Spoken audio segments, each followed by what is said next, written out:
advancing down the track is an important skill to have in terms of your footwork, especially when we're trying to negate any spin or potential swing from a slower bowler. What I want you to start thinking about first and foremost though is we're trying to recreate the same shapes that we would normally have in the crease, simply further down the pitch. Alright, the first movement that I want you to always be working on is actually a movement that is forward and straight. So regardless of what line the ball is on, that first movement, I want you to think about moving straighter down the pitch. The reason for that is because after we've moved, we can then go towards the ball. If you start off with your line going towards the ball straight away, your second movement might take you away from the ball, and therefore you'd no longer then be in line with it. So the first movement, regardless if it's a straight ball, if the ball's outside off stump or leg stump, we're going to be looking to be going nice and straight, and our focus is keeping our eyes and our head nice and level. Okay, so that first movement comes out straight, and then we go towards the ball.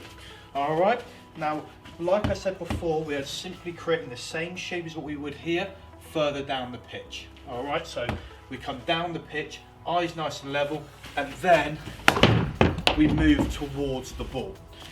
There are different ways of coming down the track. Okay, there are a step through method, there is the click, or there is a crow where you step in behind your feet. Now this is going back to personal preference, okay, and this drill is perfect just to try all three.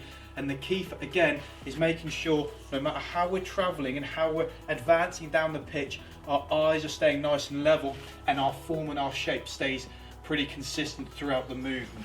For myself, I like to stay going in behind, but I'm going to keep that back foot nice and tight before I move and transition into the next shot. The advancement for this drill is taking an additional ball, getting a feed, a drop feed, or throwing it against the wall like I'm about to do, and just getting that ball moving. But again, that initial movement, that initial stride, make sure we're practicing being nice and big, nice and straight. The reason why I want it to be in a big stride is that our second movement, we're never overstriding and our weight is really in the ball.